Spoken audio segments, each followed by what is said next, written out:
الحمد لله وكفى وسلام على عباده الذين اصطفى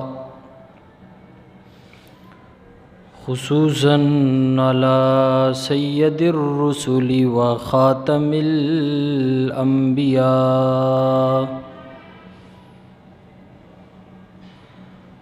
وعلى آله وأصحابه الأصفياء وأهل بيته الأتقياء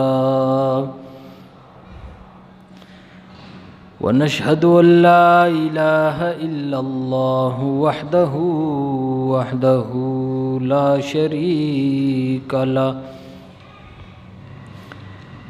شريك له ولا وزير له ولا مشير له ولا معين له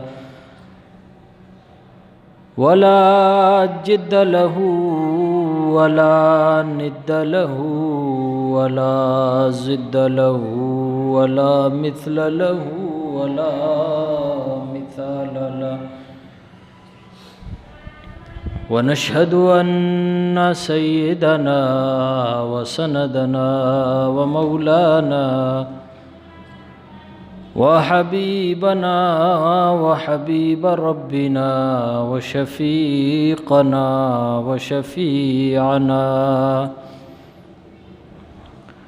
وشفيعنا وطبيبنا وطبيب قلوبنا محمدا عبده ورسوله.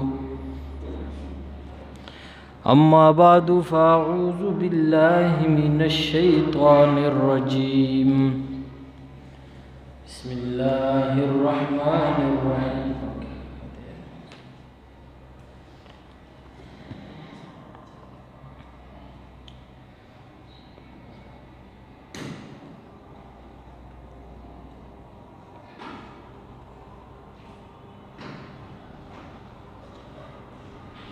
قال الله تبارك وتعالى في القرآن المجيد والفرقان الحميد: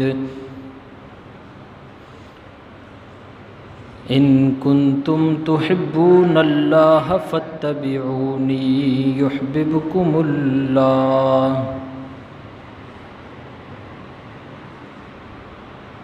وقال عليه الصلاة والسلام: الدين النصيحة. قال عز وجل في موضع آخر: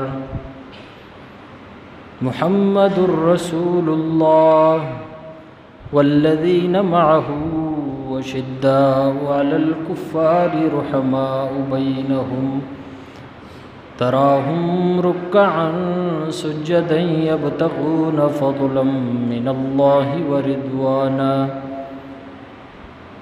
صدق الله وصدق رسوله النبي الكريم، ونحن على ذلك من الشاهدين والشاكرين، والحمد لله رب العالمين. اللهم صل على محمد وعلى آل محمد كما صليت على إبراهيم وعلى آل إبراهيم إنك حميد مجيد. اللهم بارك على محمد وعلى آل محمد كما باركت على إبراهيم وعلى آل إبراهيم إنك حميد مجيد. جو طور ہے اسلام کا اسی طور سے بولو، جو طور ہے اسلام کا اسی طور سے بولو. بحروں کا شہر ہے ذرا زور سے بولو. دل میں ہے کچھ، نظر میں کچھ، زباں پہ کچھ ہے. اس طرح بولنا ہے تو کسی اور سے بولو. گرامی قدر سامعین کرام، میرے ہم مکتب ہم سفر ساتھیوں، دوستوں اور بزرگوں، قرب و جوار میں سماعت کرنے والی اسلامی مسلمان ماؤں اور بہنوں،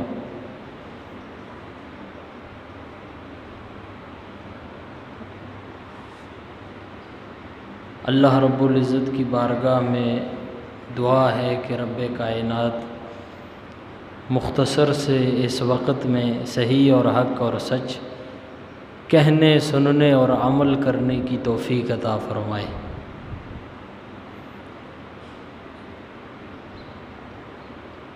غلو کو اسلام میں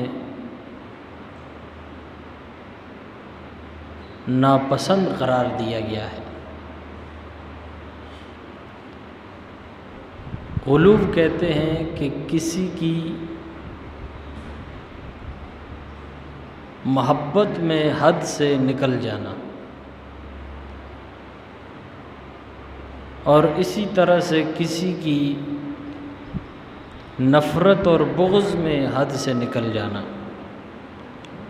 یہ دونوں چیزیں اسلام کی روح سے ناپسندیدہ ہیں،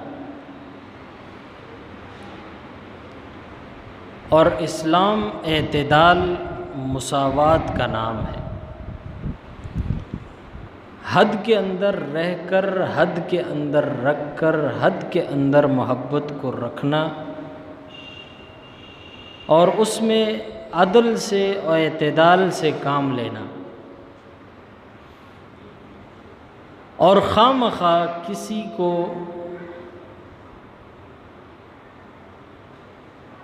رسوا کرنا، اور خواہ مخواہ کسی کو اس کے درجے سے بڑھا کر الوہیت کے درجے تک پہنچانا، اسلام قطعاً اس کی اجازت نہیں دیتا ہے۔ رسول اکرم صلی اللہ علیہ وسلم کی ذات بابرکت مقدس ہمارے لیے ایک نمونہ اور آئیڈیل کے طور پر عملی زندگی میں روایات کی صورت میں، فرامین کی صورت میں موجود ہے۔ ہم دیکھتے ہیں کہ آپ صلی اللہ علیہ وسلم کی زندگی مبارک نبوت سے قبل، اعلان نبوت سے قبل جو آپ نے گزاری ہے اس کا ایک نمونہ ہمارے سامنے ہے۔ اعلان نبوت کے بعد آپ نے جو زندگی گزاری ہے وہ ہمارے سامنے ہے۔ آپ کی زندگی میں آپ کے جو عقد ہوئے، شادیاں ہوئیں، آپ کی اہل بیت اطہار، آپ کی ازواج مطہرات، اور آپ کی آل، آپ کی اولاد، ان تمام کے ساتھ آپ کا برتاؤ اور اپنے اصحاب کے ساتھ آپ کا رویہ ہمارے لیے زندگی کا ایک دستور بیان کرتا ہے اور ایک ضابطہ بیان کرتا ہے۔ کوئی بھی رسول اکرم صلی اللہ علیہ وسلم کے برابر نہیں ہو سکتا ہے، نہ تو آپ کے خاندان میں کوئی آپ کے برابر ہو سکتا ہے، نہ کوئی آپ کے خاندان کے باہر آپ پر ایمان لانے والا آپ کے اصحاب میں سے کوئی صحابی آپ کے برابر ہو سکتا ہے، کیونکہ اللہ رب العزت نے جس مقام پر، جس مرتبے پر آپ کو فائز کیا ہے وہ مرتبہ نبوت ہے، مقام نبوت ہے۔ اس مرتبے کو، اس مقام کو آپ صلی اللہ علیہ وسلم کا نہ تو کوئی آل میں سے پہنچ سکا، نہ کوئی اصحاب میں سے پہنچ سکا، اور نہ کبھی پہنچ سکے گا۔ لیکن رسول اکرم صلی اللہ علیہ وسلم کی زندگی اور آپ کے زندگی کے مشن کو اپنے سینے سے لگانے والے، اپنے سینے سے لگانے کے بعد اس کے اوپر عمل کرنے والے، اور آپ سے، آپ کے لائے ہوئے دین سے، آپ کے اقوال سے محبت کرنے والے، آپ کے آل اور اولاد اور اصحاب کو ملا کر جو لاکھ سوا لاکھ افراد بنتے ہیں، یہ وہ مقدس ہستیاں ہیں جنہوں نے رسول اکرم صلی اللہ علیہ وسلم کے دین کو، پیغام کو، کاز کو، مشن کو نہ صرف اپنے سینے سے لگایا ہے بلکہ حق ادا کیا ہے، اور رسول اللہ صلی اللہ علیہ وسلم نے اپنی حیات مبارکہ کے اندر اللہ رب العزت کے اعلان کو، اللہ رب العزت کی طرف سے ملے انعام کو صحابہ کرام کو بیان کیا ہے، اور وہ انعام رضی اللہ عنہم ورضوا عنہ کی صورت میں ہے، وہ انعام اولئک هم المفلحون کی صورت میں ہے، وہ اعلان اولئک هم الراشدون کی صورت میں ہے، وہ اعلان اولئک حزب اللہ کی صورت میں ہے۔ اللہ ان کو کامیاب کہتا ہے، اللہ ان کو کامران کہتا ہے، اللہ ان کو راشد کہتا ہے، اللہ ان سے اپنی رضا کا اعلان کرتا ہے، اور ان کے ساتھ رضا کا اعلان کرنے کے بعد ان کے بعد آنے والے لوگوں کو اللہ رب العزت فَإِنْ آمَنُوا بِمِثْلِ مَا آمَنْتُمْ بِهِ فَقَدْ اهْتَدَوْا کہہ کر یہ بتاتا ہے کہ تمہارے لیے ایمان کا، تمہارے لیے اسلام کا معیار اللہ رب العزت نے اگر کسی کو بنایا ہے، تمہارے لیے ایمان کے لیے کسی کو اگر اللہ رب العزت نے کسوٹی بنایا ہے، نمونہ اور تمہارے لیے آئیڈیل بنایا ہے، تو اللہ نے اس آئیڈیل کو قرآن میں بیان کیا ہے، اور بیان کر کے بتایا ہے کہ مسلمانوں تمہارے ہاتھوں کے اندر قرآن تو صبح قیامت تک رہے گا۔ ایمان والو، صبح قیامت تک قرآن میں تحریف تو نہیں ہو سکتی ہے، صبح قیامت تک قرآن میں رد و بدل تو نہیں ہو سکتی ہے، صبح قیامت تک قرآن کے اندر کوئی اپنی طرف سے غلط باتیں تو نہیں ڈال سکتا ہے، صبح قیامت تک قرآن کی حفاظت تو اللہ نے لی ہے۔ لیکن مسلمانوں، میں تمہیں یہ پیغام دے کر بتا رہا ہوں، قرآن تو تمہارے ہاتھوں کے اندر ہوگا، قرآن کو تو تم پڑھو گے، لیکن پڑھنے کے بعد عملی زندگی کو ڈھونڈنے کے لیے کہاں جاؤ گے؟ عملی زندگی کے لیے جماعت کا تعین کہاں سے کرو گے؟ عملی زندگی کے لیے دلیل کا تعلق کہاں سے کرو گے؟ دلیل کا تعین کہاں سے کرو گے؟ رسول اللہ صلی اللہ علیہ وسلم کے اقوال کو ثابت کرنے کے لیے کس کے کاندھے پہ ہاتھ رکھو گے؟ کن کی شکلوں کی طرف دیکھو گے؟ کن کی صورتوں پہ یقین کرو گے؟ کن کی باتوں پہ یقین کرو گے؟ قرآن تو تمہارے پاس آ گیا ہے، انہی کے ذریعے سے اللہ رب العزت نے بتایا ہے قرآن میرا پیغام ہے، اور میرے پیغام پر عمل کرنے والے اور جن سے میں راضی ہوا وہ حضرات صحابہ ہیں۔ جب حضرات صحابہ وہ ہیں جن سے تیرے رب نے راضی ہونے کا اعلان کر دیا ہے، اب تیری محبت صحابہ کی محبت جیسی ہونی چاہیے، اب تیرا عمل صحابہ کے عمل جیسا ہونا چاہیے، اب تیری افکار صحابہ کی افکار جیسی ہونی چاہیے، اب تیری حدود صحابہ کی حدود جیسی ہونی چاہیے، کیونکہ دین میں، شریعت میں جن کو اللہ کامیاب کہتا ہے، جن کو کامران کہتا ہے، جن سے اپنی رضا کا اعلان کرتا ہے، وہ صحابہ کے سوا اور کوئی بھی نہیں ہے۔ اس لیے محبت کو بیان کرنا، رسول کی آل کی محبت کو بیان کرنا، رسول کی آل سے محبت کرنا عین ایمان ہے، عین ایمان ہے۔ لیکن قرآن مقدس کے اندر ہمیں پیروی کا جو حکم دیا گیا ہے وہ یقیناً رسول اکرم صلی اللہ علیہ وسلم کی حیات بابرکتہ کی پیروی کا حکم ہے۔ فرمایا ان کنتم تحبون اللہ فاتبعونی یحببکم اللہ، اگر تو تم چاہو کہ تم سے اللہ محبت کرے تو تم، رسول فرماتے ہیں، میری اتباع کرو، یعنی میرے پیچھے چلو۔ فاتبعونی، پیچھے چلو میرے، یحببکم اللہ، اللہ تم سے محبت کرے گا۔ رسول اللہ صلی اللہ علیہ وسلم نے بتایا کہ میرے پیچھے کیسے چلا جاتا ہے۔ پیچھے چلنے کا طریقہ رسول اللہ صلی اللہ علیہ وسلم نے بتایا ہے اور صحابہ کو اپنے پیچھے چلایا ہے۔ پیچھے چلا کر آپ نے بتایا کہ دین کیا ہے، اسلام کیا ہے، قرآن کا پیغام کیا ہے، توحید باری تعالیٰ کیا ہے، دنیا کا قیام کس لیے ہے، دنیا کی بقا کس بات پر ہے، کس چیز پر ہے۔ ہر ایک چیز کے لیے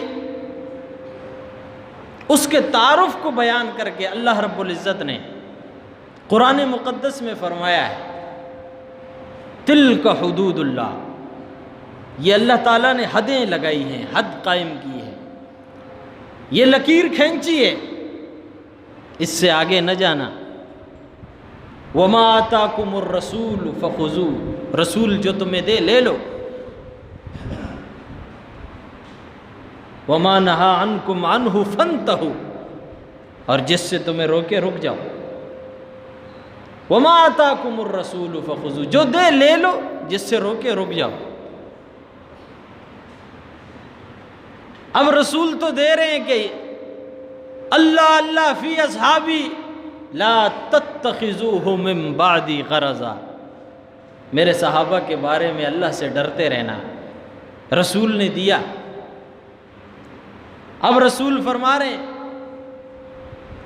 میری آل سے محبت رکھنا، میری اولاد کا احترام کرنا، میری آل کے اوپر طعن و تشنیع نہ کرنا، میری آل کے لیے برے الفاظ نہ کہنا، میرے اصحاب کو خیر سے یاد کرنا، میرے آل میں میری ازواج علی، فاطمہ، حسن و حسین رضی اللہ عنہم اجمعین، ان سب کا احترام کرنا، ان کی عزت کرنا، ان کا نام لینا تو ادب سے لینا، ان کی مجھ سے نسبت ہے، میری ان سے نسبت ہے، یہ اللہ کے رسول نے دیا۔ اب ہم اس کو لیتے ہیں اور یہی حکم ہے وما آتاکم الرسول فخذوہ، جو دیا جائے لے لو، جس سے روک دے اس سے رک جاؤ۔ یہ تو آل اور اولاد ہے، یہ تو اصحاب ہے، یہ تو ان کی محبت ہے، آگے چلو۔ تمہارے پاس تو رسول اللہ صلی اللہ علیہ وسلم کا دین ہے بھی کہ نہیں؟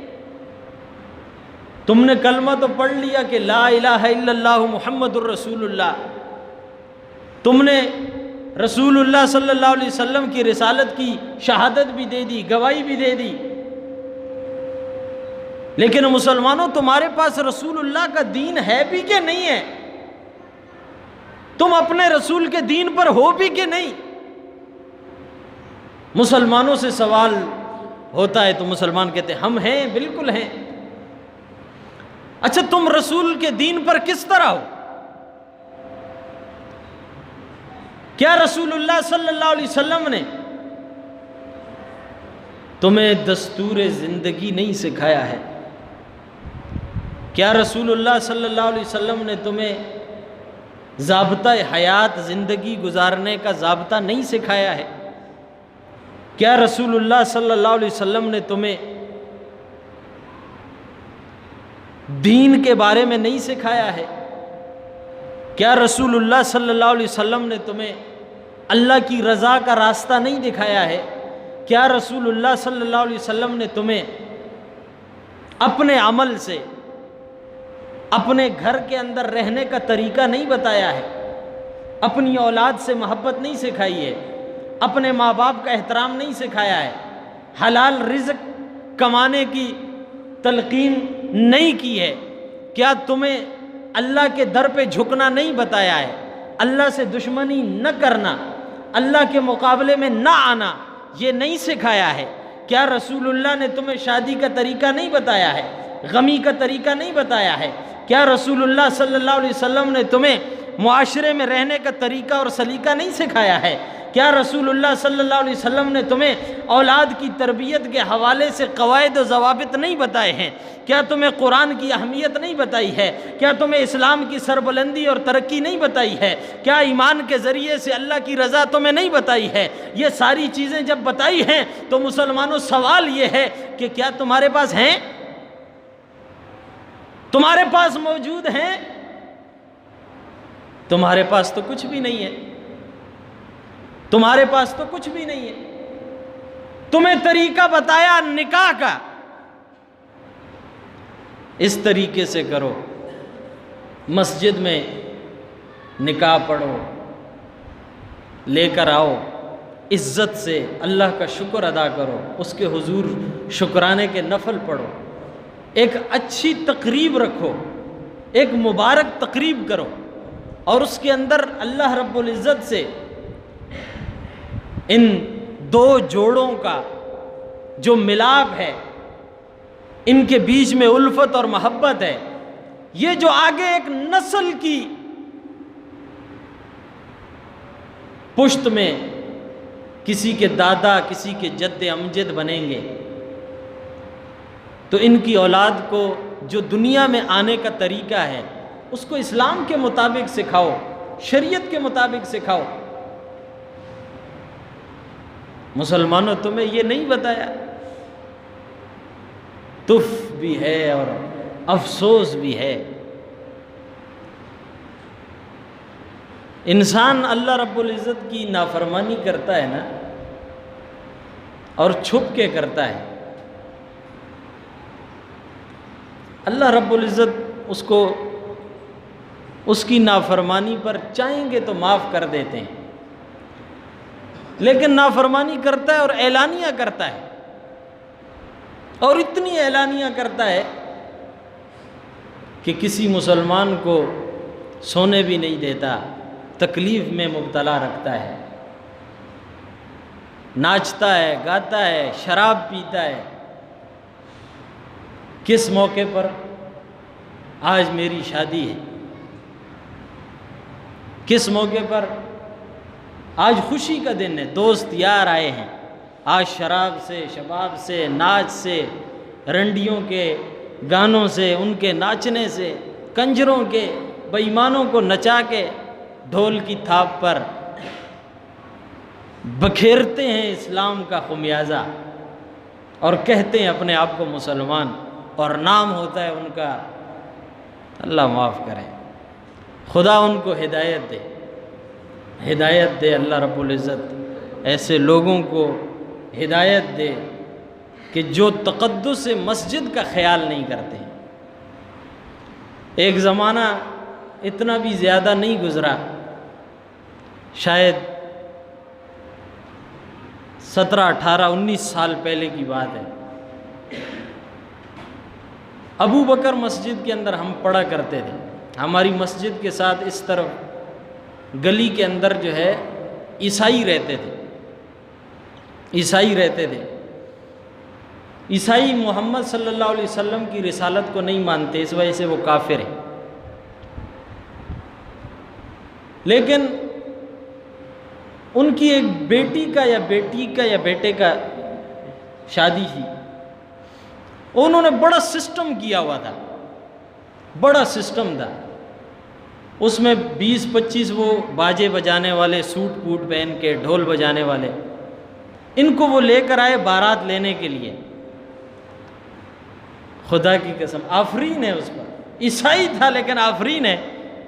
اور اس نے کیا کیا، جب مسجد آئی نا تو اس نے کہا بند کرو، یہ مسلمانوں کی عبادت گاہ ہے، یہ مسلمانوں کی عبادت گاہ ہے، نماز کا وقت نہیں تھا، رات کا وقت تھا۔ اس نے کہا ان کی مسجد ہے، وہاں آواز جائے گی۔ 20 لوگ اس کے ساتھ باجے بجانے والے، ان کو بند کرا کے پھر وہاں سے گزرا ہے۔ اس کے بعد اپنی بیٹی یا بیٹے جو بھی تھا بارات لینے آئے تھے دینے آئے تھے وہ کر کے وہاں سے چلے گئے۔ میں تو اس کو نہیں جانتا، لیکن مجھے اتنا پتہ ہے کہ عید کا دن تھا اور عید کی نماز کے لیے ہم ابو بکر مسجد کے اندر کھڑے تھے، اور اسی گھر کے اندر سے ایک شخص جو ہے وہ آیا، اور مولانا سجاد صاحب جو ابو بکر مسجد کے امام ہیں وہ گواہ ہیں اس بات کے، اور میں خود ادھر موجود تھا۔ وہ آیا اور محمد عربی صلی اللہ علیہ وسلم کا کلمہ پڑھ کے مسلمان ہو گیا۔ یہ وہ احترام تھا، میں سمجھتا ہوں، جو کسی زمانے میں اس کے باپ نے یا چاچے نے یا دادے نے کسی نے کیا تھا، اللہ تعالیٰ نے اس احترام کے بدلے میں محمد عربی صلی اللہ علیہ وسلم کی غلامی، جو اس کائنات میں سب سے بڑی چیز ہے، اللہ رب العزت نے اس کو دی ہے۔ ظالمو، تم تو مسجد کے سامنے تمبو لگاتے ہو، ساری رات ناچتے ہو، حرامیو، تمہیں شرم نہیں آتی؟ تمہیں اپنے اللہ کے گھر سے حیا نہیں آتی؟ پھر تم بولتے ہو یہ مولوی اور مفتی ممبر پہ بیٹھ کے گالی دیتا ہے، تمہارے گلے میں ہار ڈالوں آ کے، تمہیں شرم نہیں آتی ہے؟ وَمَا آتَاكُمُ الرَّسُولُ فَخُذُوا، رسول نے جو دیا وہ لو، نہیں لیتے نکلو یہاں سے۔ اپنے آپ کو مسلمان کس بات پر کہتے ہو؟ کس بات پر تم کلمہ پڑھتے ہو؟ تمہیں اللہ کے گھر کے تقدس کا خیال نہیں ہے؟ تم کس چیز کے مسلمان ہو؟ تم عصبیت اور قومیت پر لعنت بھیجتا ہوں تمہارے اوپر، تمہاری شکلوں کے اوپر، جب تمہیں اپنے رب کے گھر کے تقدس کا خیال نہیں ہے۔ مجھے تمہارا خیال نہیں ہے، کیوں تمہارا خیال کروں میں؟ تم آسمان سے اترے ہو، ہدایت کی دعا کرتا ہوں، لیکن اللہ کے گھر کے تقدس کا خیال، اس کی بھیک مسلمان سے مانگنی پڑے گی؟ اس کے سامنے جھولی پھیلاؤں گا یہ اللہ کا گھر ہے؟ ساری رات یہاں مدرسے کے استاد سو نہیں سکے، ساری رات، اور صبح بچے پڑھنے کے لیے آئے ہیں، استاد سوئے ہوئے ہیں۔ کیوں؟ کہتے ہیں یہ کتے ساری رات ڈھول بجا رہے تھے، ناچ رہے تھے، سونے نہیں دیا۔ تمہیں شرم نہیں آتی؟ تم محلے میں رہتے ہو، علاقے میں رہتے ہو، اور خدا کی قسم اگر کسی دن یہ جس ضد بازیوں کو آپ لوگوں نے پکڑا ہے، ہم نے شروع کی نا، ایسا آدمی یہاں رہ نہیں سکے گا۔ یہ قرآن میرے ہاتھ میں، رہ نہیں سکے گا یہاں پر۔ تمہیں شرم نہیں آتی ہے؟ اگر تمہیں سمجھنا نہیں آتا ہے، ہمیں سمجھانا آتا ہے۔ آئندہ کے لیے یہ پورا علاقہ سن رہا ہے، اس اسپیکر کے اوپر کہہ رہا ہوں، یہ آئین کے مطابق، قانون کے مطابق بھی اس کی اجازت نہیں ہے۔ اگر کسی نے اس مسجد کے احاطے کے اندر اس طرح کا کوئی کنجر خانہ لگایا، ڈھول بجائے اور یہاں نچوایا، خدا کی قسم اس کے بعد وہ اپنا ذمہ دار خود ہوگا، یاد رکھنا۔ تم نے مذاق سمجھا ہوا ہے؟ اپنے گھر کے اندر جاؤ، لیکن آواز باہر نہیں آنی چاہیے۔ جو تم نے کرنا ہے کرو، آواز مسجد میں نہیں آنی چاہیے۔ ہم اللہ کے گھر کے تقدس کو پامال کرنے کی اجازت کسی بے ایمان بے غیرت کو نہیں دیں گے۔ تم نے کیا ڈرامہ بنایا ہوا ہے؟ تم کس چیز کے مسلمان ہو؟ میں اٹھوں گا تمہارے لیے؟ تم نے کلمہ نہیں پڑھا، تم نہیں روک سکتے ان کو کہ یہ مسجد کا سامنا ہے، یہاں رنڈیاں نہ نچواؤ، یہاں نہ ناچو۔ تمہیں شرم نہیں آتی ہے؟ تم پولیس میں جا کے FIR نہیں کٹوا سکتے؟ محلے والے تم وہاں نہیں جا سکتے؟ اللہ کے گھر کے تقدس کو پامال کرتے ہو، پامال کرتے ہو، پامال کرتے ہو، تمہیں شرم نہیں آتی ہے؟ وَمَا آتَاكُمُ الرَّسُولُ فَخُذُوا، رسول نے جو دیا وہ لے لو۔ رسول نے کیا دیا تمہیں؟ تم نے تو کچھ بھی نہیں لیا یار۔ کس بات کے مسلمان ہو؟ جتنی رسمیں، جتنی خرافات، جتنی فضولیات ہیں، اس کو تم نے اپنایا ہوا ہے۔ جو دین ہے اس کا تمہیں پتہ ہی نہیں ہے، تمہیں علم ہی نہیں ہے۔ شادی کیسے کرتے ہیں رسول اللہ نے نہیں کی۔ آپ صلی اللہ علیہ وسلم نے سیدہ فاطمہ الزہرا کا نکاح، ام کلثوم کا نکاح، رقیہ اور زینب کا نکاح اللہ کے نبی صلی اللہ علیہ وسلم کی زندگی میں نہیں ہوا۔ یہ چاروں نبی کی بیٹیاں ہیں۔ تمہیں طریقہ اگر نہ بتایا ہو، پھر تم مائیکل جیکسن کی طرح اپنی جو ہے اولاد کی رخصتیاں کرو اور شادیاں کرو، پھر کسی کافر بے ایمان کی طرح کرو۔ جب تمہیں رسول نے بتایا، بتانے کا مطلب دینا ہے۔ وَمَا آتَاكُمُ الرَّسُولُ فَخُذُوا، تمہیں یہ طریقہ دیا، کیوں نہیں لیتے ظالموں؟ تم مسلمان ہو، کیوں اس طریقے کو نہیں لیتے؟ جب کوئی اہل حق بات کرتا ہے تو تمہیں شرم بہت آتی ہے، تم سر جھکا لیتے ہو، لیکن جب تم اپنے اللہ اور اس کے رسول سے حیا نہیں کرتے، ہم سے بھی نہ کرو۔ تمہیں اپنے رب اور اس کے رسول کا پاس، اس کے قرآن کا، اللہ کے حکم کا پاس نہیں ہے، ہمارا پاس نہ کرو، ہمارے ساتھ جھک کے نہ ملو، ہمیں مفتی صاحب نہ کہو، کوئی ضرورت نہیں ہے۔ اگر تمہارے دل کے اندر اللہ، اس کے رسول، اس کے قرآن، اس کے پیغام کا پاس نہیں ہے، ہم تم پہ لعنت بھیجتے ہیں، ہمارے سامنے جھکنے کی ضرورت نہیں ہے۔ وما آتاکم الرسول، میں کسی یہودی سے، عیسائی سے، ہندو اور مجوسی سے نہیں، ایک مسلمان سے بات کر رہا ہوں، ایک مسلمان کے سامنے اس کے اللہ، اس کے رسول، اس کے رب کا پیغام سنا رہا ہوں۔ کیا تمہیں نہیں دیا؟ بولو، تمہیں شادی کا طریقہ اللہ کے نبی نے دیا نہیں دیا؟ زور سے بولو، دیا۔ جب نبی نے دیا پھر تم اس پر عمل کیوں نہیں کرتے؟ نبی نے کس کو دیا؟ کیا اس طریقے پر یہودی عمل کریں گے، عیسائی عمل کریں گے؟ نبی نے دیا تو آپ نے کلمہ پڑھ کے کہا ہم نے لیا، جب لیا تو ایسے لیا کہ کبھی اس پر عمل نہ کیا۔ ساری خرافات تم نے ہندوؤں کی جاری کی ہیں، ساری چیزوں پر تم نے عمل کیا، جتنی بھی غلط چیزیں جن کا اسلام سے تعلق نہیں ہے ان کو آپ نے نظریہ اور ایمان بنایا ہے۔ صبح صبح ڈیوٹی پہ جا رہے ہیں، ٹائٹ پائٹ ہو کر رستے سے گزر رہے ہیں، سامنے سے بلی گزر گئی، کہتے ہیں جی بس آج کام نہیں ہوگا۔ کیوں بھائی؟ بلی نے راستہ کاٹ لیا۔ بلی نے بولا راستہ کاٹ لیا۔ یہ کون سا دین ہے؟ یہ کس نے آپ کو سکھایا ہے؟ یہ آپ کو کس نے بتایا کہ بلی اگر راستے سے گزر جاتی ہے تو اس دن آپ کا کام نہیں ہوتا؟ ایسے غلط قسم کے نظریات لوگوں نے ذہن میں بٹھائے۔ انٹرویو پہ جا رہے ہیں، بلی نے راستہ کاٹ لیا۔ یہ وہ لوگ ہیں جو اسلام کو، جنہوں نے سرے سے نہیں دیکھا ہے، جنہوں نے کبھی بھی رسول اللہ صلی اللہ علیہ وسلم کے فرمان کی طرف توجہ بھی نہیں کی ہے کہ ہمیں نبی نے کہا کیا ہے، ہمارا اسلام ہے کیا۔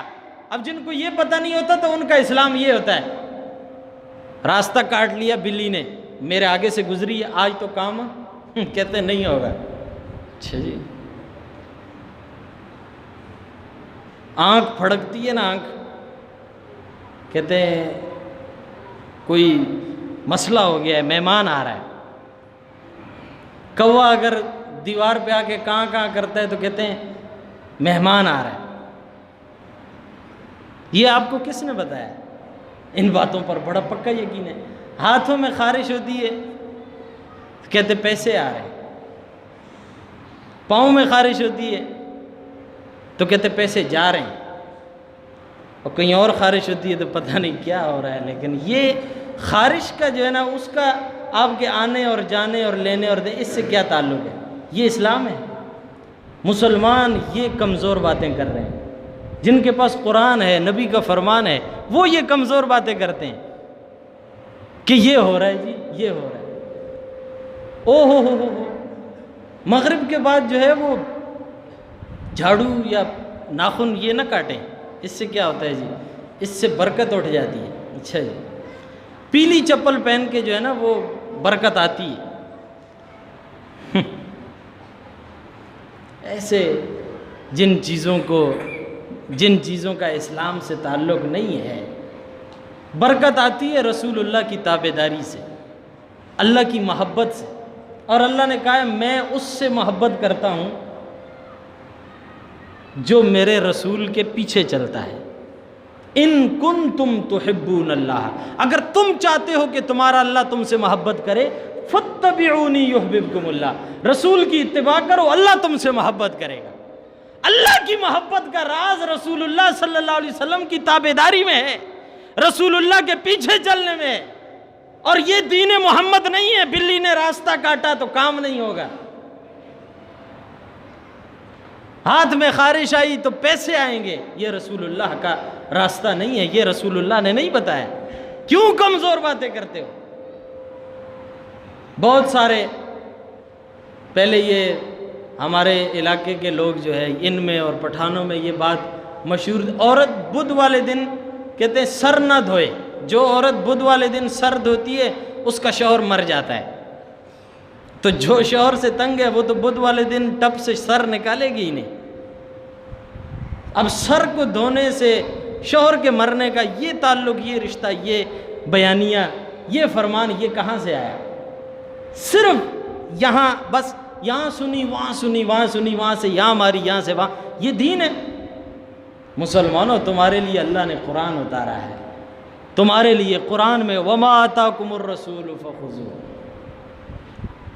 پھر جاتے ہیں یہاں سے صدر کے اندر جو ہے نا وہ 10 روپے یا 50 روپے طوطے والے کو دیتے ہیں، وہ طوطا ایک خط اٹھا کے لاتا ہے، وہ خط جو ہے آپ کے سامنے پڑھتا ہے اور اس میں آپ کی قسمت کا حال بتاتا ہے۔ آپ تو اس سے قسمت کا حال پوچھتے ہیں، کسی کو ہاتھ دکھا کے قسمت کا حال پوچھتے ہیں۔ تمہیں اپنے نبی کے فرمان کا پتہ ہوتا تو اللہ کے نبی نے فرمایا ہے کہ جو کسی نجومی کو مستقبل کے بارے میں ہاتھ دکھا کے اور اس سے معلومات لے کے اس پہ یقین کرتا ہے، 40 دن ایمان قریب نہیں آتا ہے، 40 دن ایمان قریب نہیں آتا ہے، اور تم سمجھتے ہو کہ ہمیں اس نے قسمت کا حال بتا دیا ہے۔ مت کر یقین تو اپنے ہاتھوں کی لکیروں پر، قسمت ان کی بھی ہوتی ہے جن کے ہاتھ نہیں ہوتے، جن کے ہاتھ نہیں ہوتے وہ بھی تو جی رہے ہیں، ان کی تو لکیریں ہی غائب ہیں، تمہیں کیوں پتہ نہیں چلتا؟ وَمَا آتَاكُمُ الرَّسُولُ فَخُذُوهُ۔ اے رسول نے جو دیا اللہ کے بندو وہ لو، جو رسول نے دیا اس کے تو تم قریب نہیں آ رہے، اور یہ ساری وہ باتیں جن کا کوئی تعلق ہی نہیں ہے اسلام سے، کوئی تعلق ہی نہیں ہے۔ تم نے تیجے، ساتے، جمعراتے، ہفتے، 21ویں، 40ویں یہ سارے شروع کیے۔ پہلے تم کرتے تھے ضرورت کے تحت، پھر تم نے اس کو رواج بنایا، پھر تم نے ایسا رواج بنایا کہ اب جو نہیں کرتا تم تانے بھی مارتے ہو، اس نے اپنے باپ پر خیرات نہیں کی، اس نے چاول نہیں کھلائے، اس نے یہ نہیں کیا، اس نے وہ نہیں کیا، اب تم تانے بھی مارتے ہو۔ رسول اللہ صلی اللہ علیہ وسلم کے زمانے میں لوگ نہیں مرتے تھے، آپ صلی اللہ علیہ وسلم نے جنازے نہیں پڑھائے۔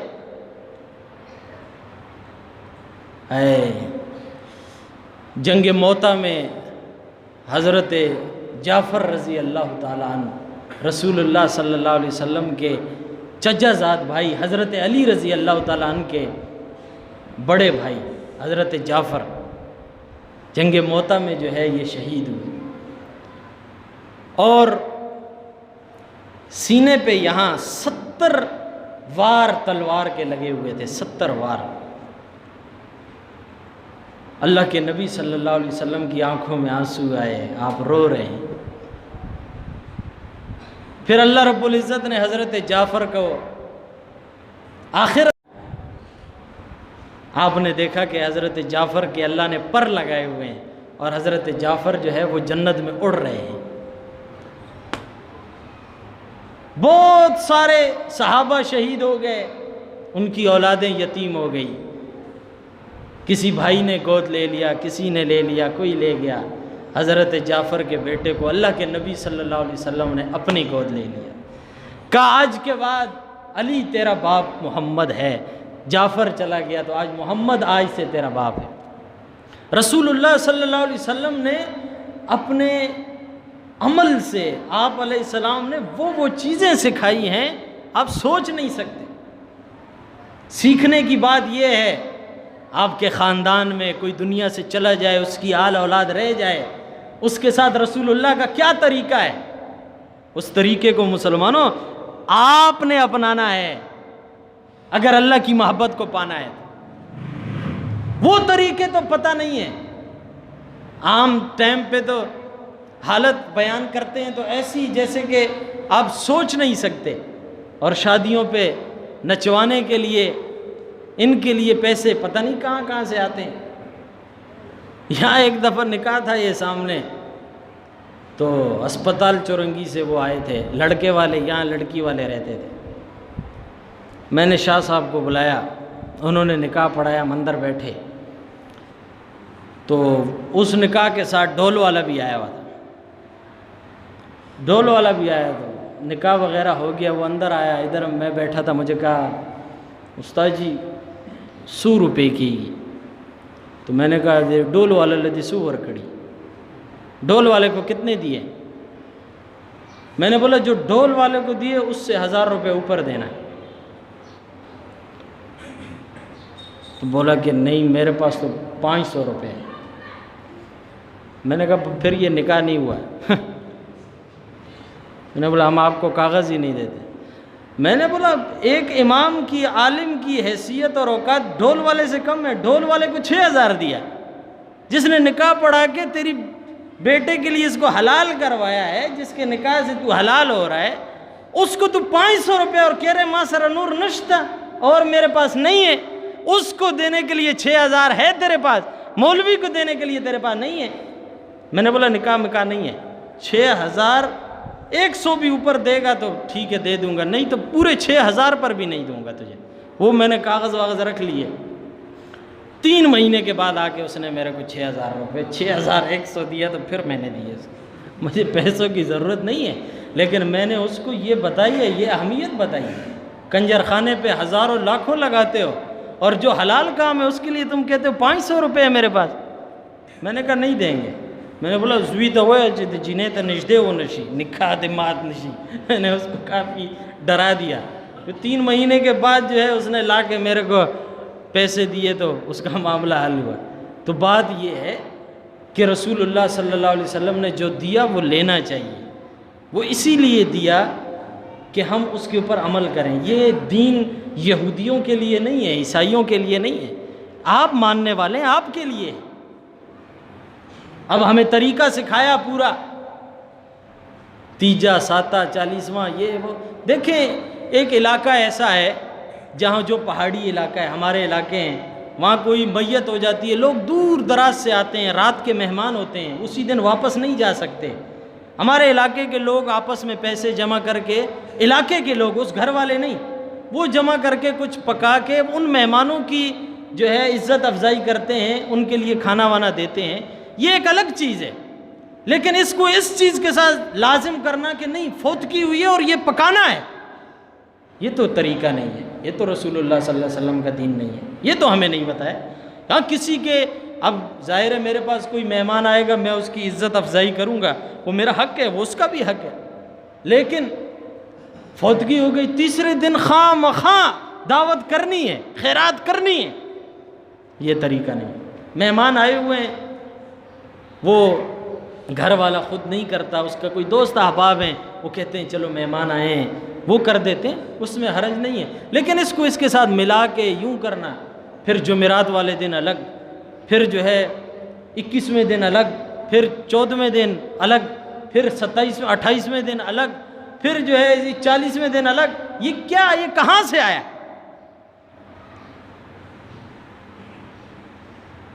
ہندوؤں کا جو ہے نا، ہندوؤں کا طریقہ، وہ ہمارے ساتھ پہلے پاکستان بننے سے پہلے ادھر رہ کے گئے نا، تو ان کے کئی طریقے وہ ہمارے اندر آ گئے۔ ان کے پاس جب کوئی مر جاتا ہے نا، ہندوؤں کے پاس، تو وہ سب سے پہلے اس کو جلاتے ہیں۔ یہ جو جلاتے ہیں نا، وہ تو اس جلانے کو وہ کہتے ہیں رسم پھل۔ کیا کہتے ہیں ہندوؤں میں؟ اس کو کہتے ہیں رسم پھل، پھل کہتے ہیں اس کو۔ پھر وہ آگ جو ہے اس دور میں ان کے طریقے کے مطابق 3 دن تک جلتی رہتی ہے، تیسرے دن اس آگ کو بجھایا جاتا ہے۔ اس آگ کے بجھانے کو وہ ہندو جو ہے نا، وہ اس کو کہتے ہیں تیجا، یہ ادھر سے نکلا ہے، تیجا، آگ بجھاتے تھے۔ پھر وہ 7ویں دن، جس کو ہم جمعرات کہتے ہیں، 7ویں دن ہڈیوں سے راکھ کو علیحدہ کرتے ہیں، اس کو وہ ساتہ کہتے ہیں، جس کو ہم جمعرات کہتے ہیں۔ پھر 21ویں دن اس کی جو ہڈیاں ہیں ان کو صاف ستھرا کر کے ایک کونے کے اندر جو ہے رکھ دیتے ہیں، اور راکھ کو جمع کر کے ایک مٹکے کے اندر کسی چیز میں ڈال کے اس کو سائڈ پہ رکھ دیتے ہیں، اوپر سے بند کر دیتے ہیں۔ 21واں کہتے ہیں اس کو، وہ ان کی تیسری جمعرات ہوتی ہے۔ پھر 40ویں دن اس کو جا کے گنگا میں بہا کے آ جاتے ہیں۔ حضرت مورخ اسلام ضیاء الرحمن صاحب فاروقی رحمۃ اللہ علیہ فرماتے ہیں کہ میں نے اخبار پڑھ رہا تھا تو اخبار کے اندر میں نے پڑھا اندرا گاندھی نے اپنے بیٹے کی رسم چہلم کی، تو میں بڑا حیران ہوا کہ اندرا گاندھی نے یہ رسم چہلم جو ہے یہ پاکستان کے ملاؤں سے لی یا ان ملاؤں نے اندرا گاندھی سے لی، یہ آئی کہاں سے؟ کیونکہ جس کو تو رسم پھل کہتے ہیں ہندو، اس کو مولویوں نے رسم قل کہا ہے، جس کو وہ تیجا کہتے تھے تم نے جگہ پہ رکھا ہے، جس کو وہ ساتا کہتے تھے تم نے جگہ پہ رکھا ہے، جس کو وہ 21واں اور جمراتا کہتے تھے اس کو تم نے جگہ پہ رکھا ہے، جس کو وہ چیلم اور 40واں کہتے تھے تم نے بھی وہی طریقہ اپنایا ہے۔ رسول اللہ صلی اللہ علیہ وسلم نے جو تمہیں دیا وہ تو تم نے لیا نہیں، اللہ کے نبی نے اس موقع پہ تمہیں کیا دیا؟ اللہ نے فرمایا وَمَا آتَاكُمُ الرَّسُولُ فَخُذُوهُ، جو رسول تمہیں دے وہ لے لو۔ رسول دے کیا رہے ہیں؟ اللہ کے نبی صلی اللہ علیہ وسلم مدینے میں آتے ہیں اور مدینے میں آ کر آپ دیکھتے ہیں کہ لوگوں کا روزہ ہے۔ اللہ کے نبی نے پوچھا آج دن کیا ہے؟ یا رسول اللہ 10 محرم کا دن ہے، یہ یہودیوں نے روزہ رکھا ہے، اس کی وجہ کیا ہے؟ یا رسول اللہ یہ یہودی کہتے ہیں کہ ہمیں اس دن میں فرعون سے نجات ملی تھی، ہم موسیٰ علیہ السلام کے یہودی ہیں، ان کے پیروکار ہیں، اس لیے ہم اللہ رب العزت کے شکرانے کے طور پہ روزہ رکھتے ہیں۔ اللہ کے نبی نے کہا موسیٰ تو میرا بھائی ہے، وہ بھی نبی ہے، میں بھی نبی ہوں، تو اپنے نبی کی اس اذیت سے بچنے پر، نجات پر اللہ کے شکر ادا کرنے کا تو میں زیادہ حقدار ہوں، لہٰذا محمد بھی 10 محرم کا روزہ رکھے گا، لیکن ایک فرق کرے گا، اور وہ فرق یہ ہوگا، آپ نے فرمایا ان سے پوچھو یہ کتنے رکھتے ہیں؟ یا رسول اللہ یہودی 1 رکھتے ہیں۔ آپ نے فرمایا پھر محمد 2 رکھے گا۔ کیوں؟ اگر یہ 1 رکھتے ہیں میں 2 کر کے ان کی مخالفت کروں گا، یہ 2 رکھتے ہیں میں 1 رکھ کے ان کی مخالفت کروں گا، میں کسی نیکی کے کام میں بھی یہودی کے ساتھ مشابہت نہیں رکھ سکتا۔ اگر تم نے کرنا ہی تھا، انہوں نے تیجا کرا تھا تم 4تھا کرتے، وہ 7 کے قائل تھے تم 8واں کرتے، وہ 21ویں کے قائل تھے تم 22واں کرتے، وہ 40واں کر رہے تھے تم 45واں کر کے ان کی تو مخالفت کر دیتے، جو انہوں نے کیا وہ تم نے اپنایا۔ پھر تمہارے رسول کے طریقے میں اور اس طریقے میں تم نے فرق کیا کر کے دکھایا ہے؟ سوچو تو صحیح۔ رسول اللہ صلی اللہ علیہ وسلم کی محبت یہ ہے، نبی کہتے ہیں میں نیکی میں بھی کسی کافر کے ساتھ مشابہت رکھنا پسند نہیں کرتا، نیکی کے کام میں بھی مشابہت پسند نہیں ہے مجھے۔ میرے بھائیوں یہ چیزیں کہاں سے آئیں گی؟ جب آپ قرآن سے، حدیث سے، علماء سے، صلحاء سے دور ہوں گے، یہ کہاں سے آئیں گی؟ یہ نہیں آ سکتی۔ دستور حیات آپ گزار رہے ہیں زندگی، پوچھنے کے لیے آپ علماء کے پاس نہیں آتے ہیں۔ آپ اپنے بڑوں سے مشورہ کریں یہ کیسے کرنا چاہیے، علماء سے مشورہ کریں نبی کا طریقہ کیسا ہے۔ ہم کو تو ادھر 10-12 سال ہو گئے، کسی نے آ کر شاید کوئی ایک ادھکا کوئی کسی نے پوچھ لیا ہو، وہ ناراض نہ ہو، آج تک ہم سے کسی نے نہیں پوچھا کہ ہم شادی کر رہے ہیں تو اس کا کوئی سنت طریقہ کیا ہے، ہمیں بتا دیں۔ فوتگی ہوئی ہے، اس میں دعا کا کیا طریقہ ہے، تعزیت کیسے کی جاتی ہے، ذرا ہمیں بتا دیں۔ ہم سے تو کوئی پوچھنا ہی نہیں آتا ہے، کوئی پوچھتا ہی نہیں ہے، اور جب وہ کر رہے ہوتے ہیں وہ غلط کر رہے ہیں، ہم بتاتے ہیں تو کہتے ہیں دانوے ملارا غلط، یہ نئی باتیں کر رہا ہے، یہ نئی باتیں نہیں ہیں۔ رسول اللہ کے فرمان کے اوپر عمل نہ کرنا گناہ ہے، انکار کرنا کفر ہے، یاد رکھنا۔ فرمان کے اوپر عمل نہ کرنا گناہ ہے مسلمان کے لیے، لیکن انکار کر دے تو کافر ہو جاتا ہے۔ حضرت تھانوی رحمۃ اللہ علیہ نے ایک شخص سے کہا کہ میاں یہ پانچے اوپر رکھا کرو، میاں یہ ٹخنے جو ہے ان کو ننگا رکھا کرو، حدیث ہے ما اسفل من الکعبین من الازار فی النار، اپنے ٹخنے مردوں کے لیے ننگا رکھنے کا حکم ہے، کیونکہ تکبر کی علامت ہے، کبر کی علامت ہے۔ اس نے کہا یہ تم مولویوں کی باتیں ہیں، یہ کہہ کر چلا گیا۔ حضرت اس کو ڈھونڈتے رہے، ایک دم ششدر ہو کر اس وقت پریشان ہو گئے، وہ تو چلا گیا، پھر آپ اس کو ڈھونڈتے رہے، تیسرے دن جا کے وہ شخص ملا، اور حضرت تھانوی رحم اللہ نے اس کو کہا خدا کے لیے ایک بار میرے سامنے کلمہ پڑھ لے۔ اس نے کہا کیوں؟ اس نے کہا بس ایک دفعہ پڑھ لو، ایک دفعہ تجدید ایمان کر لو، کلمہ پڑھ لو، بس ایک دفعہ۔ اس نے کلمہ پڑھا، اس نے کہا وجہ کیا ہے؟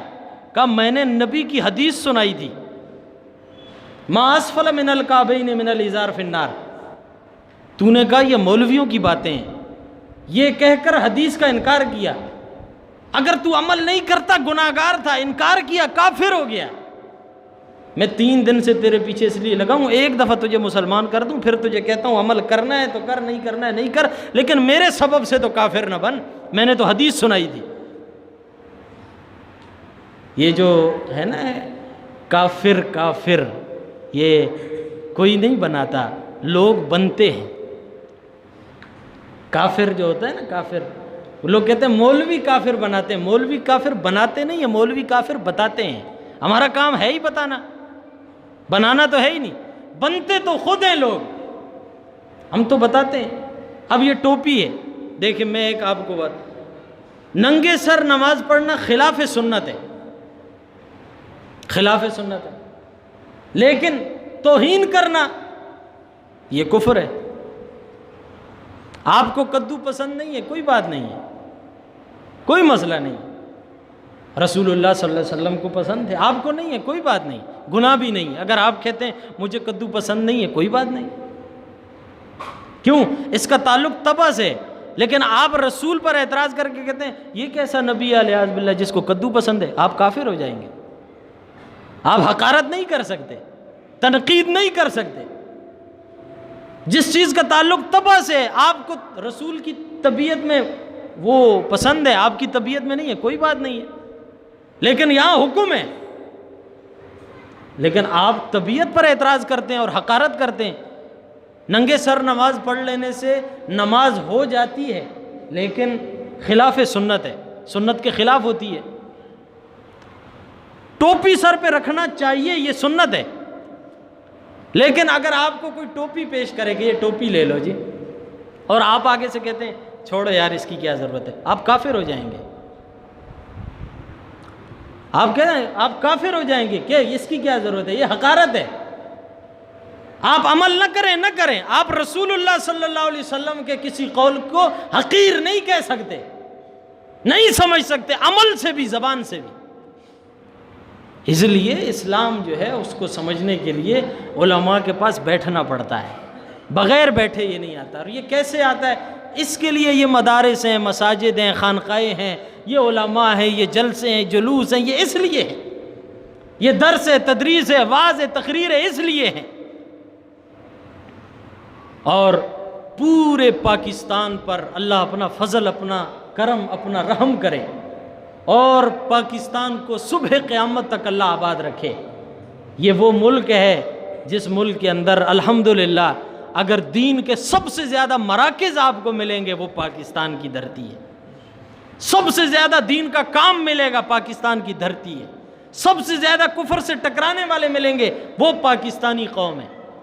یہ اللہ تعالیٰ نے تمہیں اعزاز دیا ہے، تم عام لوگ نہیں ہو، جس خطے پہ اللہ نے تمہیں پیدا کیا ہے تم اپنے آپ کو جانتے نہیں ہو۔ یہ وہ خطہ ہے، یہ وہ علاقہ ہے، یہ وہ لکیر ہے، یہ وہ جگہ ہے جہاں سے حضرت مہدی رحمت اللہ علیہ کے لیے لشکر نکلے گا۔ وہ یہی پٹی ہے، پاکستان کی پٹی، یہی پٹی ہے، اور یہی لشکر وہ لشکر ہے جس کی پیشن گوئی ہوئی ہے، اور یہاں سے یہ لشکر جا کے اور حضرت مہدی رحمت اللہ علیہ کی نصرت کو پہنچے گا۔ اللہ رب العزت نے تمہیں اس علاقے کے اندر پیدا کیا ہے، تمہارے لیے فخر کی بات ہونی چاہیے۔ طوبی للشام، اللہ کے نبی نے فرمایا شام والوں کے لیے خوشخبری ہے۔ اور جب شام میں جنگ چھڑ جائے گی اس کے بعد امن نہیں ہوگا دنیا میں، دنیا میں امن نہیں ہے، کہیں بھی نہیں ہے، لیکن تمہارے لیے پھر بھی خوشخبری ہے کہ تم اس لشکر کے ساتھ ہوگے جو اسلام کا آخری لشکر ہوگا، حضرت مہدی رحمت اللہ علیہ کا۔